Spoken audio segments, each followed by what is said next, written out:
you may or may not have seen that today's lesson is focusing on language style and J.K. Rowling's speech, her Harvard commencement address that she delivered in 2008 to Harvard University. So I thought, just to get started though, that we would touch on last week's reading task and then go through some of the aspects, some of the conventions of rhetoric or speech form that will be relevant to today. So I wanted to run through the rhetorical triangle, the ethos, pathos, and logos, and then some of those conventions that are in J.K. Rowling's speech. So I chose this speech because it is on the HSC syllabus at the moment for standard. It's for the module C, craft of writing. So you may also notice that there's an extra optional task that is in alignment with what you would be expected to do with this text for module C, craft of writing in year 12. You don't have to do that, but there's also the usual body paragraph and analysis task, and then this creative writing one too. So you can choose, depending on which skills you would like to develop, depending on if you're already in, year 11 or year 12 and you would like to develop those skills, those creative writing and reflection skills to develop and prepare for the Mod C tasks, then yeah, take your picks. But let's dive into first identifying and analysing the conventions of rhetoric. So you may or may not have explored the rhetorical triangle before, but I'll explain what I think to be the most relevant ones for Rowling's speech, because the rhetorical triangle consists of three corners of the triangle, if you can picture. I haven't got a nice diagram, but basically the three elements are ethos, pathos, and logos. So ethos in a nutshell is, how does the orator develop credibility? How do they encourage us as the audience to buy in and accept their message? How do they get us to engage with them and to trust them as a speaker or as an authority on the topic that they're talking about? So we'll see how Rowling does that throughout her speech. We will also look at how she appeals to pathos. So pathos is a really effective aspect of writing a good speech, a strong and memorable speech, because that's where the orator appeals to our emotions. So it generates some kind of feeling in us, because if you think about the purpose of a speech, it's generally to move somebody psychologically and emotionally from point A to point B. You've arrived in the audience and, their job really, their purpose is to shift you from, thinking a certain way to then adopting or accepting a different point of view. And it's usually in alignment with their agenda. And speeches are often political as well. So Rowling's speech isn't political. I thought I would give you a little bit of a breather from the heavy sort of political texts. I wanted to choose a different one, Anwar Sadat's speech, which really does all of these things beautifully as well, but it's not on the HSC list anymore. I thought I'd choose this one as a little bit of a break and something different, mix it up, and maybe I'll deal with Anwar Sadat's speech later, because it does this appeal to the three pillars of the rhetorical triangle really well. Pathos, we'll look at how she appeals to emotion as well, and she does that through a lot of her personal anecdotes. Logos, not so much in Rowling's speech, more so in a speech like Sadat or in a political speech, where it's that appeal to rationality, reason, and logic. And this is where speakers want to put forward that their ideas make sense. These are logical conclusions that I'm drawing here. And if you're a reasonable, rational, logical person, then you will accept these messages and this way of thinking as well. So anyway, that's the three aspects of the rhetorical triangle that I'll refer back to when relevant, when we're analysing the speech today. Some of the other aspects of rhetoric, you'll notice in Rowling's speech as well that there are a lot of ways that she emphasizes things, and she does it in a really subtle way. Some speeches really hit you over the head with a lot of repetition and assonance. The Martin Luther King speech comes to mind, where he uses a lot of that repetition of the I have a dream, and a lot of repeating of the same words and the same phrases. And Rowling doesn't really do that, but she does emphasize the same recurring ideas through her personal anecdotes as well. So we'll look at how she emphasizes certain ideas. And then also one thing I haven't included yet, but I will add it. It's just, I'll jot this down.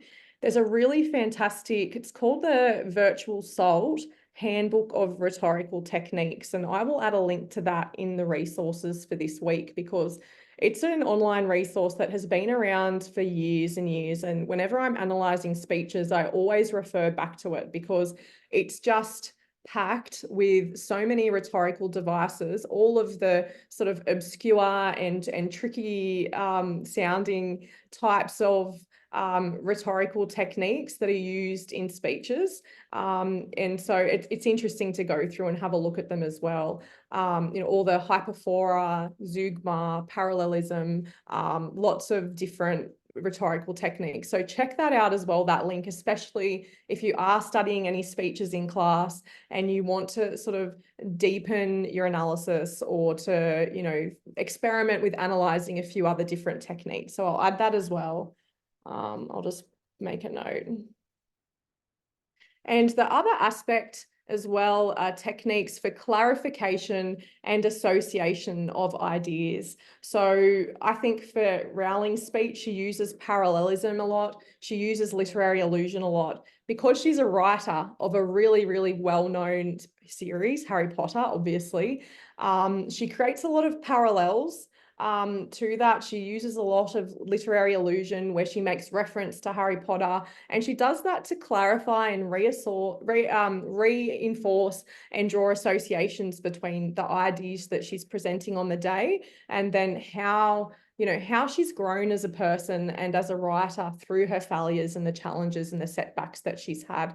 So we'll see how she does that as well. But feel free to make reference to, use some of this content here in this textual form document as well. If you get stuck, if you want to touch up on what any of these things are, like analogies or allusions, as it says here, there's a lot of allusions, references to well-known people, events, or works of literature, a lot of Harry Potter. And so feel free to, I'm just drawing your attention back to this resource. Okay, so any questions on the conventions of rhetoric? Does that all make sense as a starting point? All good so far? You with me? Because what I will do is now I will introduce the next step in the literary analysis process, which is the language style. So we're up to week 4, lesson 4. If you are new to the program, feel free to go back and check out the steps 1, 2, and 3. And there's plenty of content in the earlier weeks there as well. Hang on, I just need to admit Elise. Okay, here we go.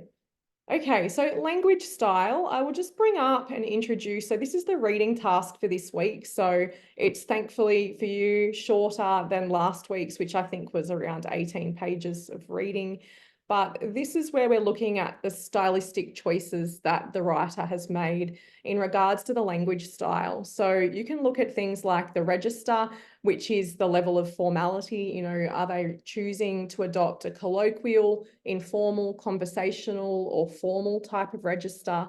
And as I've mentioned in an earlier lesson as well, this is a really easy one for you to identify in any text. So if you find yourself in an exam situation, if you're doing a reading and comprehension task and you're thinking, oh, I need a technique, they're not jumping out at me, think about the register, because pretty much any type of text has a register that you can identify. And even just picking a quote and saying, this formal language or this use of informal or conversational style of language, then you can analyze that. It gives you something to grab onto. Another aspect of the language style is the tone, which we will look at also in Rowling's speech today. The mood is often sort of an outcome of the language choices that the writer is making. So it's the overall atmosphere or feeling created by the language, and this can be done intentionally. So you can look at examples that I've included in here of the mood include, like Gothic texts do it a lot. The work of Edgar Allan Poe, I refer to A Telltale Heart, a really quite graphic short story where we see he's working with the language to create this sort of dark, ominous mood and atmosphere as well. So you can pay attention to the mood generated in Rowling's speech.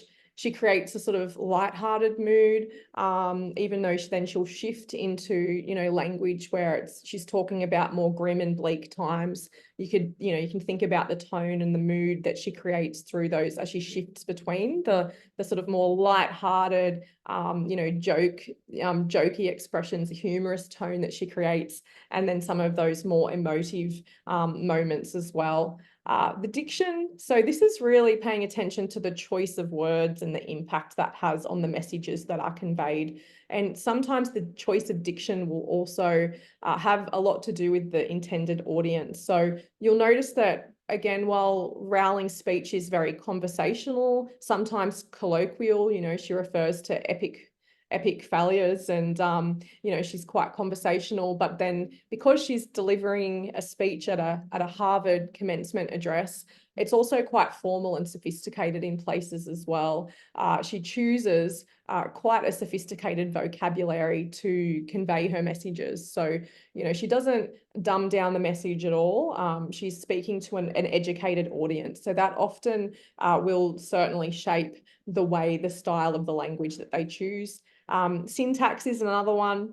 How are they arranging the sentences, and what's the sentence structure like? The example that I've given is from Hamlet, to be or not to be, that is the question. Have a read through that this week. Sometimes it can be a little bit tricky to identify syntax, but you can look at how the writer is experimenting with different syntactical phrases, whether they're using long, complex sentences or short, sharp sentences, and how they're structuring that. You'll notice that there are some examples where Rowling uses really short, sharp phrases and then more long, complex sentences, to either speed up or to pause for emphasis, or to, elaborate on an idea in more depth.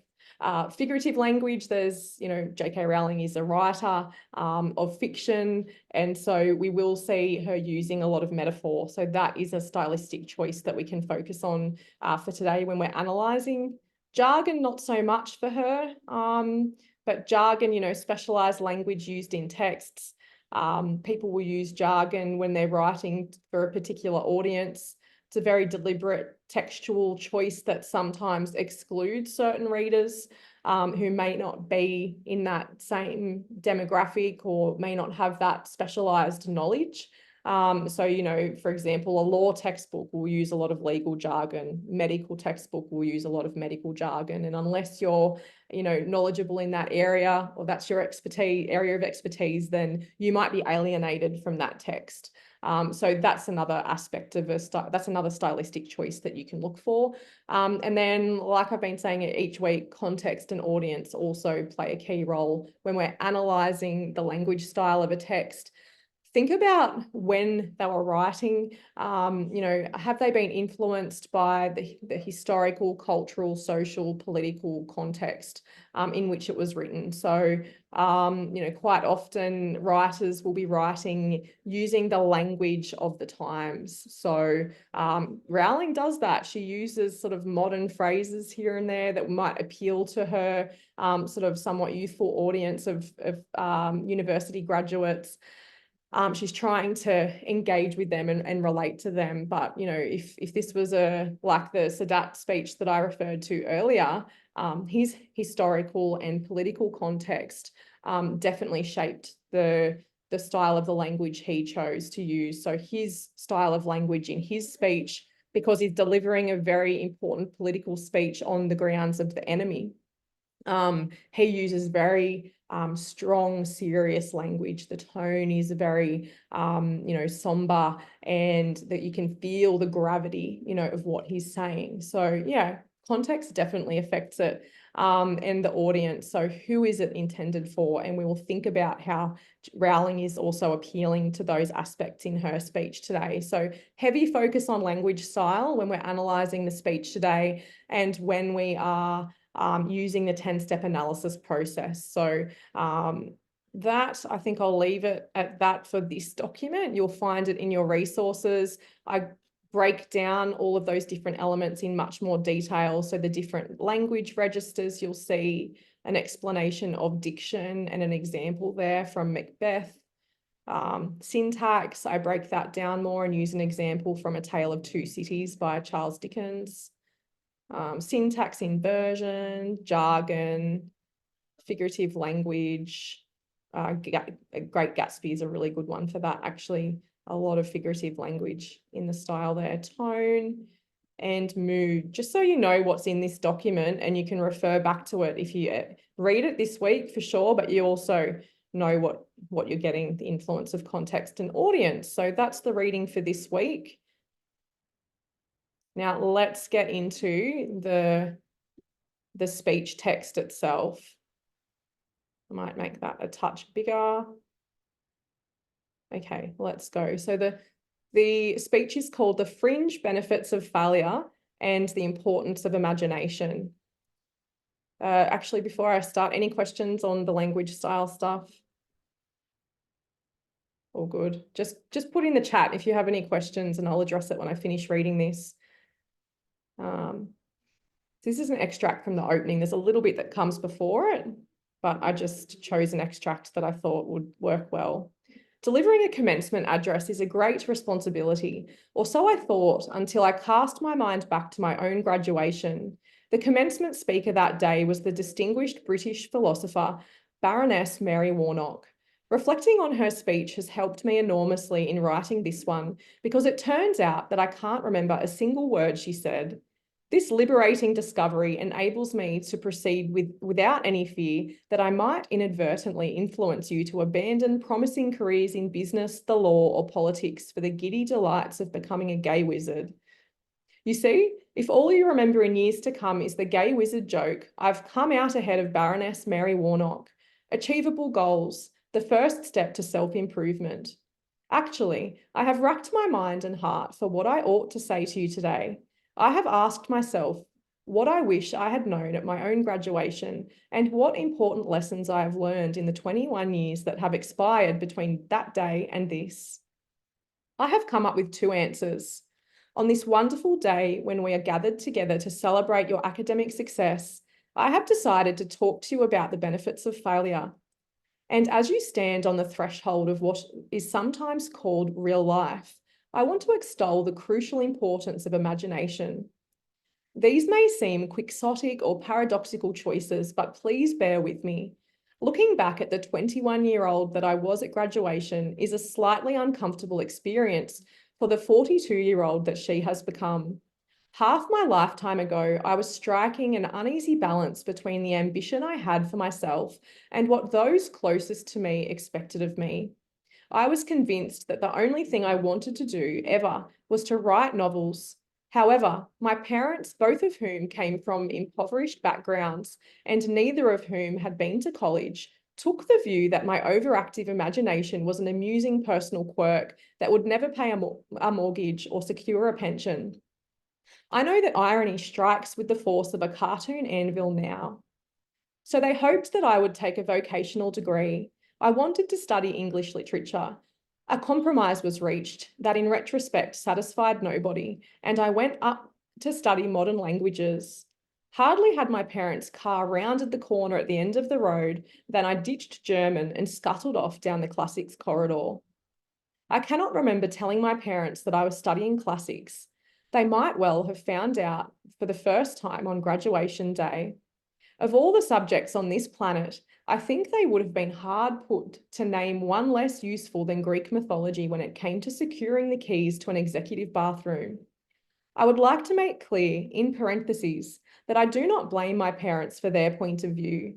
There is an expiry date on blaming your parents for steering you in the wrong direction. The moment you are old enough to take the wheel, responsibility lies with you. What is more, I cannot criticise my parents for hoping that I would never experience poverty. They had been poor themselves, and I have since been poor, and I quite agree with them that it is not an ennobling experience.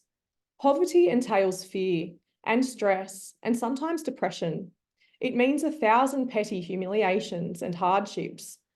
Climbing out of poverty by your own efforts, that is indeed something on which to pride yourself. But poverty itself is romanticised only by fools. What I feared most for myself at your age was not poverty, but failure.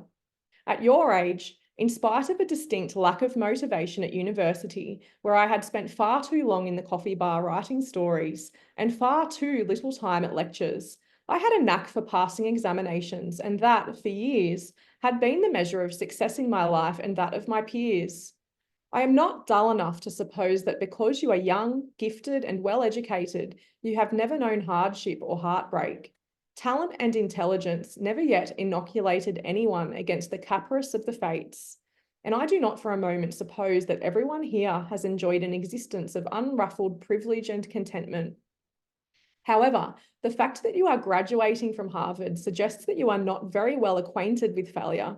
You might be driven by a fear of failure quite as much as a desire for success.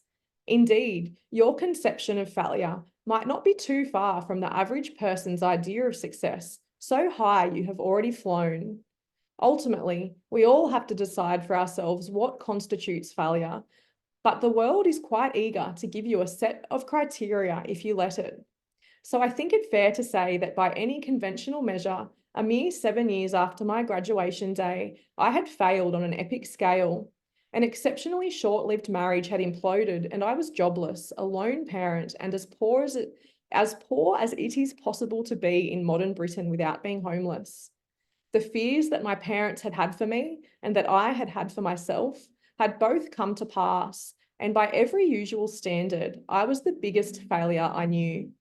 Now, I am not going to stand here and tell you that failure is fun. That period of my life was a dark one, and I had no idea that there was going to be what the press has since represented as a kind of fairy tale resolution. I had no idea then how far the tunnel extended, and for a long time, any light at the end of it was a hope rather than a reality. So, why do I talk about the benefits of failure? Simply because failure meant a stripping away of the inessential.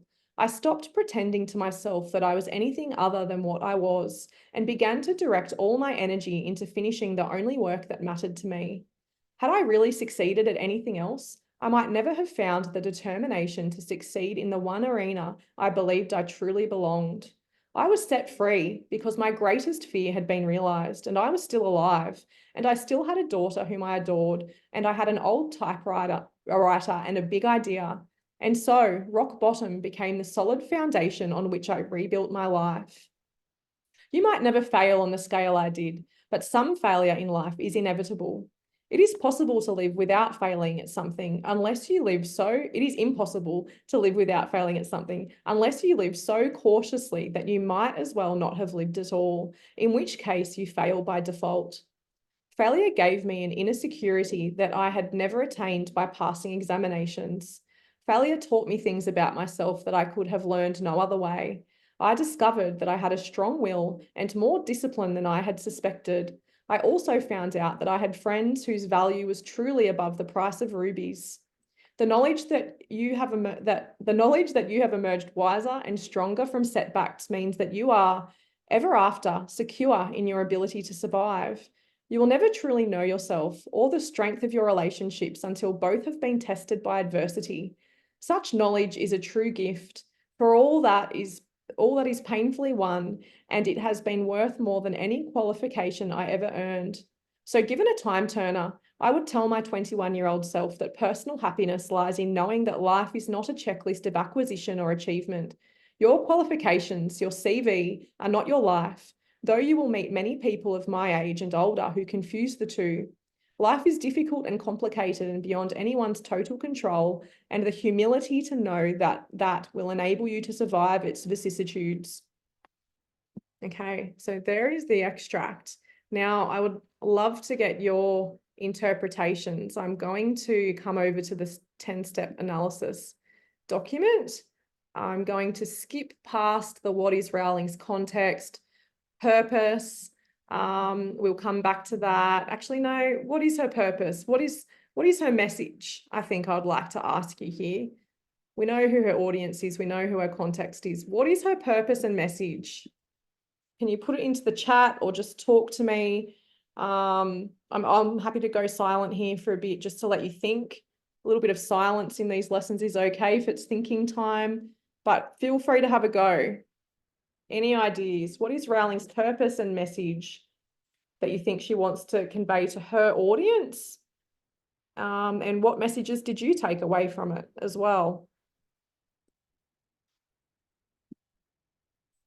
To not let your ego get ahead of yourself and to know your worth. Yes. Love that. Okay.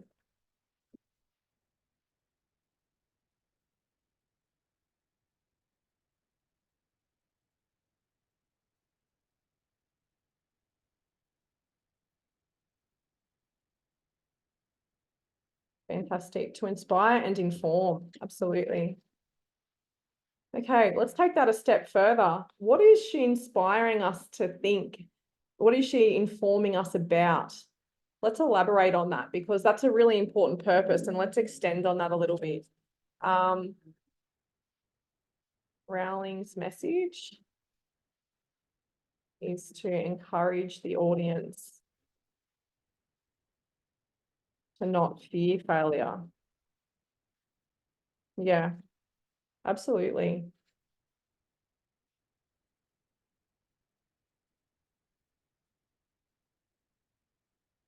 And extending on that, what are her values? What does she value? If she's rejecting the idea that success, that we should measure the successes in our life, she's sort of rejecting the idea that other people should define success for us and to define failure for us.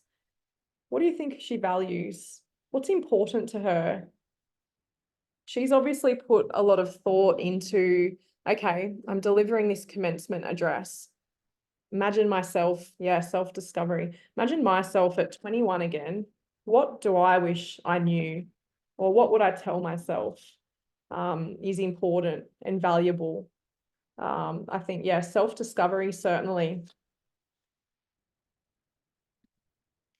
In your minds, I'll ask you another question here and please answer it, is from what I just read of the extract there, what lesson, if you had to pull out one lesson, if you haven't already given it, if this might help people that haven't thought of something to contribute yet, what would the lesson be for you? What resonated with you personally? What did you think, oh, that's a nice thought? Or even if it was something, I think, hearing from somebody so commercially or traditionally successful, it's J.K. Rowling who's speaking here. I think there's a lot of comfort that she's providing the audience by, sharing her failures and her setbacks and her challenges. What can we take away from her personal anecdotes about her own experiences of failure? And also as a youthful audience, you're all more youthful than me. I'm more the age she's delivering it now rather than being 21 again. How does it set you up to think about failure and success and navigating those external pressures as well? Because she's looking back at herself and thinking, okay, there was a lot of pressure from society and from my parents and from those, external, influences that defined success and failure for me. Prioritize and think ahead to discover what your passion is. Yeah. Prioritizing what is important to you, important and valuable. Yeah, put time into thinking about what your passions actually are. Discover what your passion is and see it through. Take a deep breath. I like that. Which implies patience, doesn't it? Be patient with yourself. And trust the process. It might not be linear, you know, it might not be clear cut. I know my academic journey and life journey was not linear or clear cut. To trust yourself, yeah, absolutely. To, you know, listen to your own intuition. The ups and downs of human experience are universal, so we should support each other. Yeah, absolutely.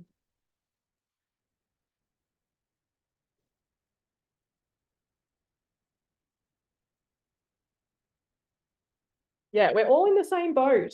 And as much as I think she implies that as much as, you know, people put up the appearance of success and sort of don't talk about failure so much, I think there's the reason why I think as well she's spoken about failure, she's opening up dialogue around failure and challenges and setbacks, and it's saying she's giving you permission to fail, which is really unconventional. And I think particularly for her audience of Harvard graduates, they might be in a culture, more than likely, where people are more than happy to share experiences of their successes. But when it comes to opening up dialogue around where they might be failing, what their limitations are, setbacks they've experienced, particularly around, you know, financial strain, you know, and hardship, you know, maybe people don't feel so comfortable sharing those things and talking about them. So I think she's helping to maybe reshape that culture a little bit too, to say, hey, I look at where I'm standing in the world, and I'm giving you permission and saying it's okay to acknowledge your failures and your limitations, to show where you might have been weak and vulnerable. But you know, you don't stay there. She's not advocating that it's okay to wallow in it, but she's saying that, and then, you know, from there you can rebuild yourself, you know, that idea that rock bottom became the foundation on which she rebuilt her life. So I think there's a lot she's saying as well about resilience, and the importance of resilience when it comes to failure. It's okay to fail, but be resilient, learn from it, grow, and respond in a positive and productive way. Okay, so I'll keep the chat open there. If any other thoughts pop into your head around context, purpose, intended audience, or any of the steps, feel free to just put context and then add in, or whichever step or aspect of the analysis process you are responding to, put a little subheading and then add your feedback, and I'll put it into that part of the analysis process. Before I'll come back to this, but I want to just introduce the two tasks so that you've got them in your mind while we're analysing as well, because it will feed into it. So the focus question for this week is, how does the opening of J.K. Rowling's speech use the conventions of rhetoric to encourage the audience to embrace failure? So the speech as a whole talks about failure and imagine the importance of imagination, but we're just focusing on the failure aspect because she sort of comes home strong with the importance of imagination a little bit more later. And so you'll notice, yeah, that is the idea that shapes everything in this body paragraph structured document. I've given an example of the rock bottom metaphor there, and yeah, space there for you to have a go of doing your teals. So that's option one. Keep that in mind while we're analysing. Option two is the Mod C craft of writing style task. So I will try and update this so that it's an editable PDF. Both of my editable PDF filling software were not working for me today or yesterday. So I wanted to do this one as well, but I'll update it whenever I can, when it lets me. So this is a very typical Year 12 Mod C, where you've got a creative writing task followed by a reflection task. So you do your analysis first, identify 3 stylistic features evident in the opening extract, incorporate these features into your own piece of creative writing. You can identify these features like registered diction, figurative language, all those ones listed there. Use the following quote from Rowling's speech as a stimulus for your creative response. And so rock bottom became the solid foundation on which I rebuilt my life. Use your 3 chosen stylistic features in your response and 1 key idea from the speech. So any of those fantastic ideas you just gave me that show what messages Rowling is sharing, that could be the focus, you know, the big idea that you're using as the focus for your creative writing piece. I'm saying that you can also write in speech form or narrative, whatever appeals to you. And the reflection task. So this is a really common style of writing task that they're giving now for Mod C and in younger years to help prepare you for Mod C. So it's a reflection on how you incorporated the key idea and the 3 chosen stylistic features. It doesn't have to be long, 150 to 300 words, just reflecting on how you incorporated them, and use specific quotes from your piece as well, from your piece of writing, to say, I was influenced by Rowling's speech and this particular aspect, this metaphor of the rock bottom, for example. I'll use the same example here because this influenced me to think about this. I incorporated my own metaphor. Here's the example for this particular effect. So that's sort of how you can draw parallels between, you know, this is what I drew from Rowling's speech. This is how I incorporated it for this purpose or for this effect. So that's what you can focus on. That can be in first person. I did this for this purpose, in very sort of conversational style of reflection as well. So your choice this week, you can do a creative or you can do an analytical, one or the other, and feel free to share whatever you write in the shared Google document as well, which you'll find in your resources for this week, and lots of supporting materials as well, analysing the whole extract. You'll notice there in your materials for this week too. So coming back over to this one, the aspects that I would like to, okay, yes, the stuff is still there, excellent. Big ideas, I feel like we've already touched on a few big ideas just by doing that brainstorm there. So what I would like to do is come down to the language style, because that's the focus for today.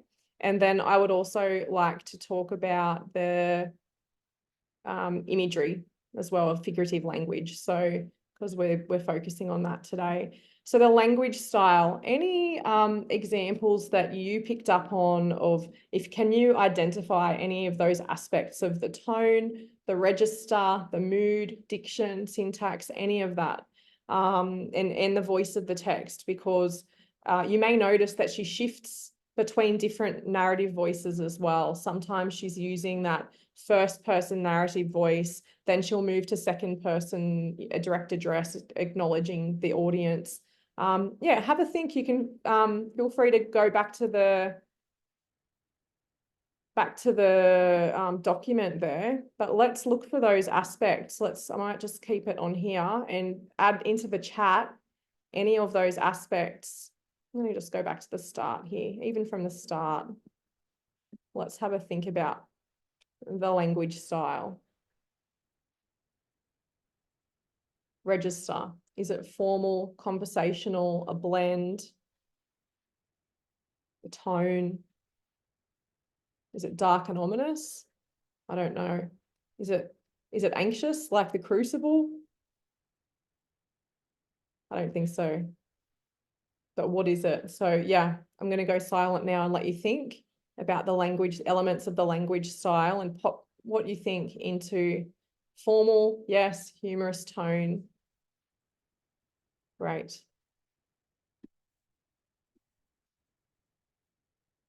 Register is formal in places,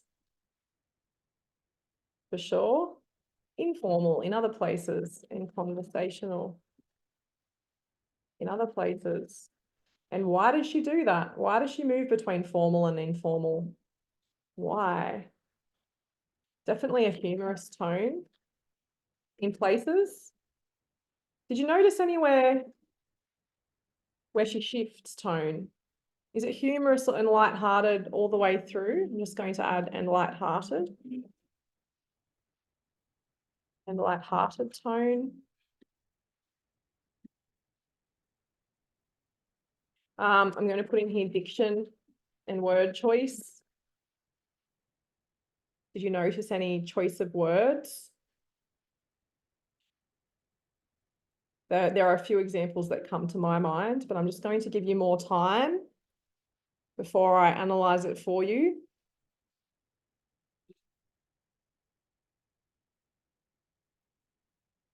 And I'm going to put the narrative voice here.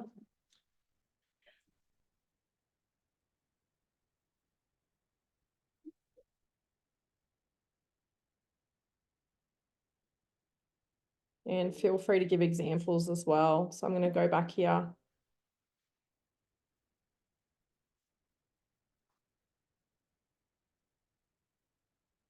And you can also think about as well, if we're thinking about ethos and how she's establishing ethos. So J.K. Rowling is, and how the language style feeds into that. So she's obviously a celebrity of, she's, very well known, and, she doesn't really need too much of an introduction. Everybody in the audience would know who she is and what she's famous for. They've probably read Harry Potter. And so the ethos is not so much about establishing her credibility. It's not like she's thinking, oh, gosh, why have I been summoned to deliver this address? I think for her, ethos is really about engaging and relating to her audience and getting them to trust her as a human figure, just as another fellow human, that has some universal wisdom to offer. So how does she do that? How does she humanize herself in the eyes of the audience to make herself more relatable and maybe bring herself down from that, iconic author status, the author of, and being so associated with, being this successful writer, to being somebody who these students on the cusp of, entering the real world. How does she relate to them? Any examples from the beginning here that you can see make her speech more relatable?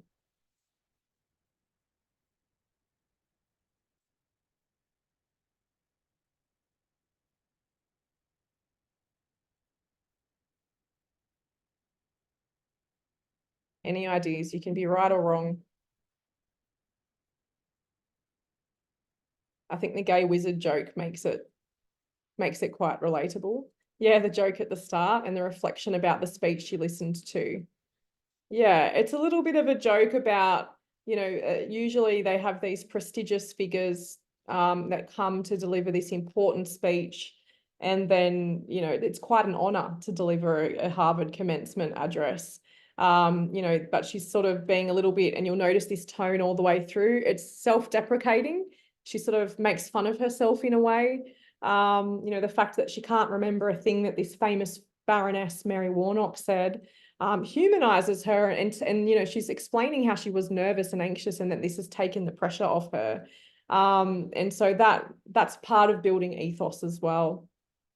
And then we see here these little, if you're talking about syntax, she has this short, sharp question here. You see, if all you remember in years to come is the gay wizard joke, I've come out ahead. That kind of self-deprecating humor.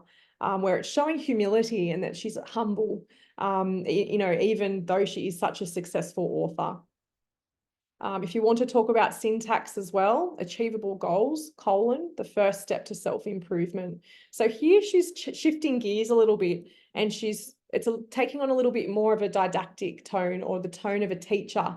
Where she's saying, I'll be joking and it will be lighthearted in places, but I'm also here to impart a little bit of knowledge and wisdom. So if you wanted to, for syntax, in analysing this, you could talk about some of these lines here at the beginning of this paragraph. And then she's talking about her own reservations. Here we've got a lot of personal anecdotes. So I'm going to pop some of these. The voice of the text I'm going to talk about for syntax as well. So which is sentence structure that you see, followed by longer, more complex sentence structure.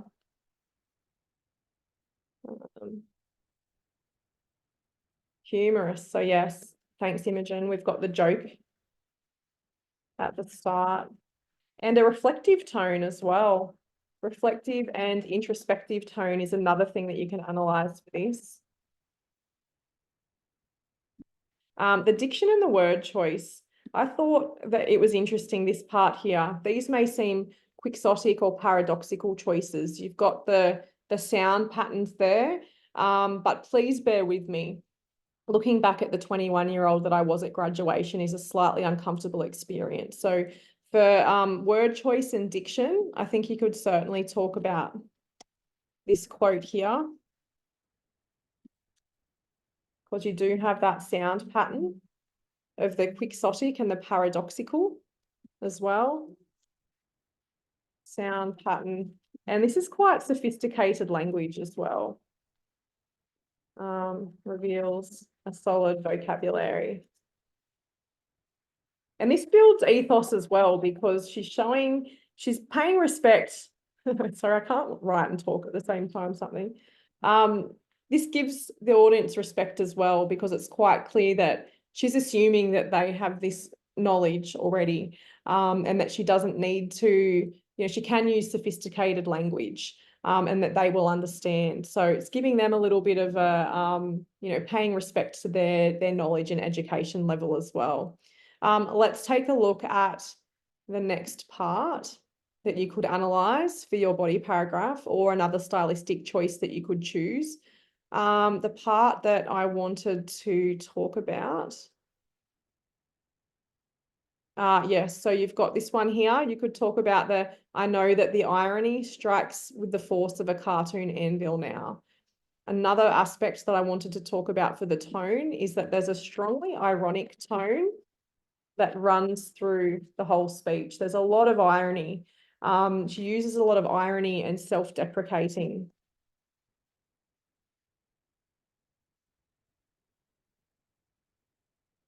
Self-deprecating language.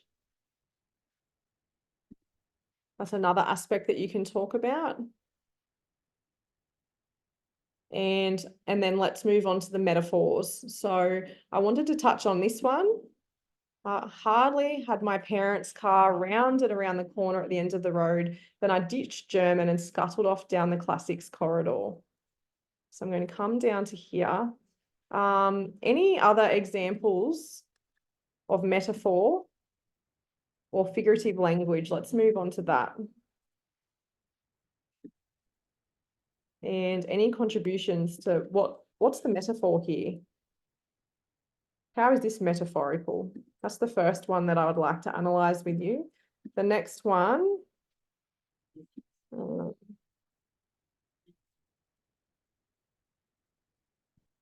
My parents. I'm going to put this under irony. Back up here.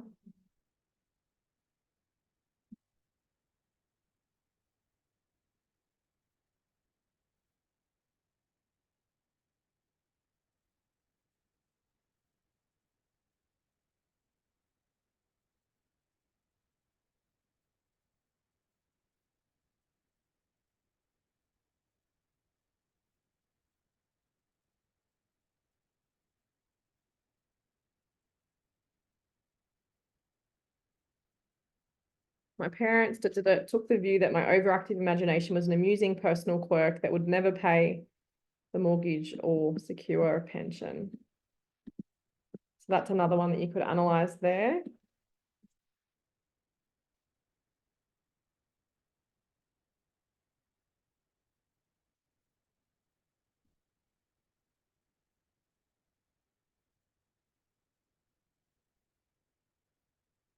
So these are the metaphors that I would like to analyze that one. And I'm just going to grab the rock bottom. And then we'll take a little bit of time to look at the messages. This one is another metaphor I would like to analyze now.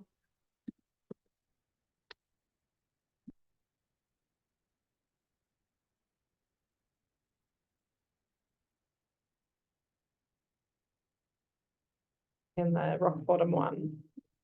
So feel free to, you can see these ones. I'm going to make that a little bit bigger. feel free to offer. What are these metaphors suggesting? What messages are conveyed in these metaphors? What would you analyze if you were talking about the purpose of these metaphors or the messages conveyed? Have a go. Share your ideas. And then I'm going to put the rock bottom one in when I can find it. So you can put that in the chat or you can share.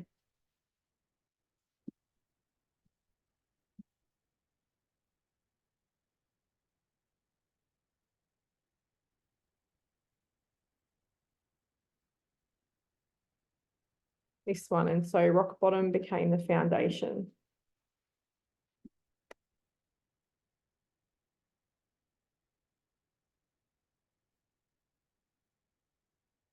Come on, people. Pick one of these metaphors. How are these metaphors helping her to send certain messages about the benefits of failure? If you had to analyze these in your body paragraphs, let's have a go of putting, developing these quotes into, we know we've got the metaphor is the first step in the teal, the technique. We've got the example. Absolutely. We've got the quote. We need to do the explain effect part, and we need to do the evaluate how effective are these techniques. They emphasize and exaggerate the point she is making. Yeah, what is her point? Let's start with this first one. Had my parents' car rounded the corner at the end of the road, then I ditched German and scuttled off down the classics corridor.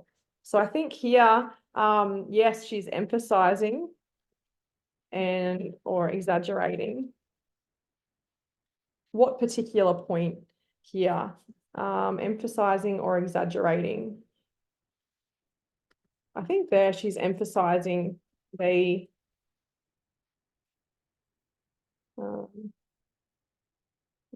need to value your own interests and passions, you could say, for example.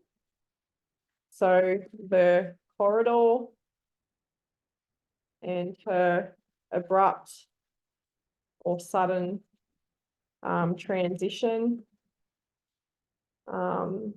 in subject choices is reflective of her of the formative decisions she has made to stay true to herself. So there's an example of, yes, she's emphasizing something. Okay, so if we're doing a teal structure in a body paragraph, you could blend this now into a really nice teal. So you could say, Rowling uses metaphor in, okay, let's turn this into a teal, to emphasize the need to value your own interests and passions, the corridor and her abrupt transition in subject choices is reflective of the formative decisions she has made to stay true to herself, even in the face of perceived failure. So there I've kind of linked it back to the question. So can you see there, as this is a full teal and it's happened in 2 sentences. Okay, so when you're doing the analysis part in a body paragraph, it doesn't need to be really long and elaborate. Now we would move on to the next technique, the next example. So let's just quickly workshop that. So for example, this so high you have already flown. What is this doing here? This metaphor, this idea and when I think about what messages or what point she's making here, I think she's asking her audience to redefine their perception of success and to acknowledge that maybe their definition of success is actually quite different from the average person's. They're not so average, they're Harvard graduates, and she's inspiring them to acknowledge how far they've already come and how much they've already achieved in their short lives. So I think here, she's encouraging them to define success on their own terms. So for example, you could do something like the poignant metaphor in I don't know what just happened there. In, okay, your conception of failure, and then you can elaborate on that. Reflects Rowling's. I'm just sort of showing you how you can build a teal here before we wrap up. How much longer? Okay, we went. Feel free if you need to go, feel free to go, but feel free to stick around. I won't be heaps longer, but yeah, I just wanted to show you how you can transform some of these into teals on the fly. Reflects Rowling's message that the graduates should redefine both failure and success on their own terms and celebrate the achievements they have already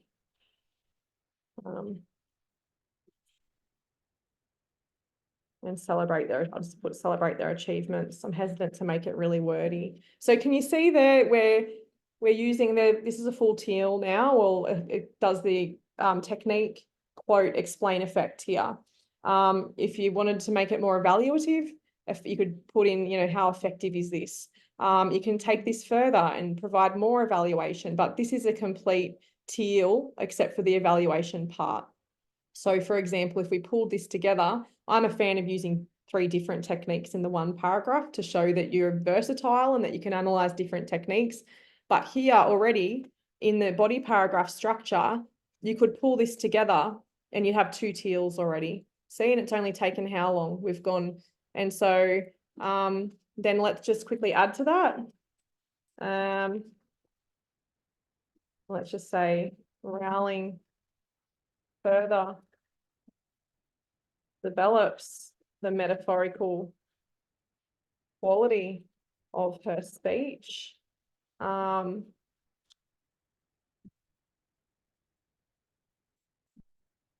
By suggesting that, you know, epic failure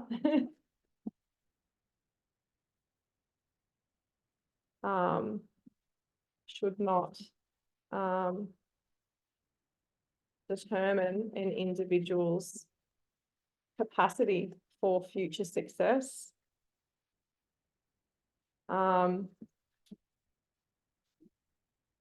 Encouraging an attitude of resilience in the face of adversity.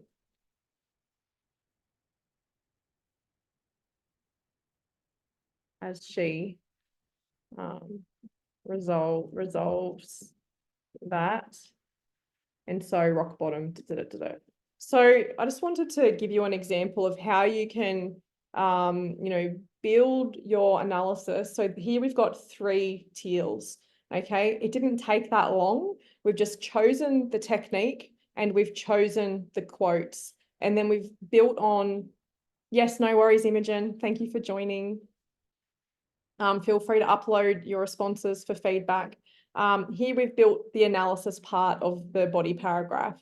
It doesn't have to take that long, but also notice how I'm specifically connecting the quotes back to the question, but in a way that develops what Rowling is what messages Rowling is actually sending about the nature of failure, or about, you know, the benefits of failure, how failure can benefit. So then all I need to do to make this a complete paragraph, if I was using different techniques, don't want to use three metaphors, is to write my a conceptual topic sentence, a little bit of framing. You know, Rowling delivered this speech at a Harvard commencement event as the keynote speaker, and then how that shaped her purpose and message, given who her audience was. This analysis, then a concluding statement linking it back to the question.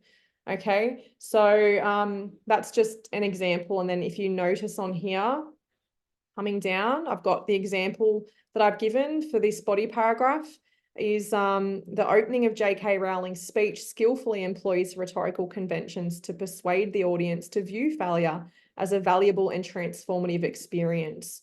Or you could just echo the words of the question and use the words embrace failure. But don't mention specific techniques necessarily in your topic sentence or concluding statement. You can generically refer to the textual form. Yes, she's using rhetorical conventions or the tools of rhetoric, but you don't have to mention specific techniques. And then here's an example of the discussion. So delivered at Harvard University in 2008, J.K. Rowling's commencement speech was aimed at graduating students, a demographic on the cusp of transitioning from the structured environment of academia to the uncertainties of the real world. Rowling's purpose was to impart wisdom and encouragement, highlighting the importance of accepting failure as integral to personal growth and success. So here, even though this is just setting up, framing the analysis, I'm introducing the context, purpose, values, audience aspects of my analysis in a way that also addresses the question. So I'm saying, yes, it's relevant. Here's who she's delivering this to and when and why, and here's how it relates to the question. So, and I'm developing this idea of what she's saying about failure and embracing failure by saying, yes, her message actually goes deeper than embracing failure. It's about accepting failure as integral to personal growth and success. So you can use these different aspects of the analysis process, the body paragraph process, to keep building on your discussion or your argument. And then you'll see here that I've given examples as well of the teal. So every teal, like I just built those three then for metaphor. And then you'll see another example here of a complete one with the evaluation part in it as well, using that rock bottom metaphor. You do three of these. And that will form the analysis part of your body paragraph. So you need to identify a specific technique. Here, Rowling uses metaphor. The example provide a direct quote to support your analysis. Rowling uses metaphor. In rock bottom became the solid foundation on which I rebuilt my life. And then you do explain the effect. Explain how the identified technique shapes meaning. For example, this metaphor suggests that Rowling's lowest point provided a stable base from which she could start anew, implying that failure can serve as a necessary precursor to personal growth and success. So we're building on the significance of that quote and technique in relation to the question. And then evaluation. Offer a brief evaluation of the effectiveness of the technique in conveying Rowling's message. You don't need to do this for every teal or your paragraph might get too long, but an example of how to evaluate. For example, this metaphor is highly effective as it vividly illustrates the transformative power of failure, turning what seems like a devastating setback into a starting point for positive change. So here we're saying we're making a value judgment on how effective Rowling has been in using the tools of her chosen medium, which in this case is speech or rhetoric. And then we link it back to the question. I think that if you've done this already, you've already implicitly linked it back to the question, because everything you're analysing here is about failure and the importance of embracing failure. So you could just stop it there and you would have a complete teal, even with providing extra evaluation. You're done. You can move on to the next type of technique. But here's an example of if you haven't quite gotten there and you do think, I need a more solid link, or if you could even use this as a concluding statement to your whole body paragraph if you wanted to. The example I've given here is this exemplifies how Rowling uses rhetorical devices to encourage the audience to view failure as a stepping stone rather than a barrier, aligning with her overall message of embracing failure as a means of personal development. So yeah, as a whole, this is too long for a whole teal. I like to give you a little bit more to work with to help you with your ideas. But those ones that I just did in this, with maybe a little bit of extra expansion or evaluation like I've provided in here, that's a teal, okay? And so here I've provided space for you to create your own. And then another example of a concluding statement, I've said here to wrap up each body paragraph, provide a concluding sentence that reinforces the main idea of the paragraph and prepares for the next point or paragraph. The example here, Rowling's masterful use of rhetorical conventions effectively encourages the audience to redefine failure and embrace it as a necessary and valuable part of their journey towards success. So yeah, there's a little bit of a walkthrough of the body paragraph with the examples I've given. Feel free to write your own, please, and I will give you some detailed feedback if you have a go of this and you share it in the feedback document. Now, any questions on any of that or on any of the tasks? Have I covered everything? I know I've covered a lot, but it's a lot to take in. Any questions?